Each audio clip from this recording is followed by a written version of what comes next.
Love is like fire. This is how God taught us in our marriage. My husband had a revelation shortly after we got married. And in that dream, God took him to a fire that was burning. And God told him, he said, if you stop feeding this fire, the fire will die. And then if you feed the fire will grow the more. So anything you don't give your attention to, including your relationship with God, has the potential to die. So what are the things that can sustain love in marriage, in any relationship? Love in marriage, for me, has three sides. Number one is faith. Number two is duty. And number three is desire. Faith, there must be a sense of divinity. There must be a sense of spirituality for that relationship to thrive. Studies have shown that couples who are spiritually inclined and who believe that their union or connection with their spouse or anyone tend to commit more to their marriages and enjoy their marriages better. When you know that this person is sent by God and given by God, you treat that person like a gift and you're careful how you relate with them.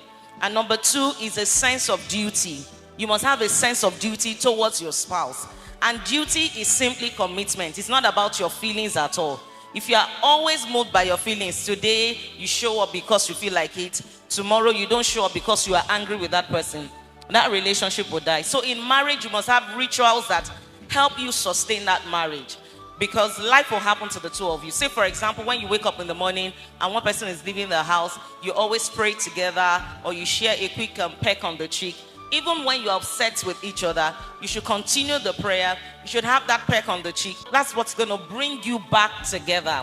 And lastly, there must be desire. You must continue to desire each other physically. Physical attraction is important. No matter how spiritual you are, make sure that you are physically attracted to your spouse. And it's your responsibility to ensure that you stay attracted to your spouse, and that your spouse also carries that sense of responsibility to remain attractive to you. So if there's anything you want your spouse to do to continue to, seduce you, because your wife or your husband is permitted to seduce you, you tell them, when you dress like this at home, when you smell like this, when you make this, it helps me stay attracted to you. So faith, duty, desire is very, very important for love to thrive in any marriage.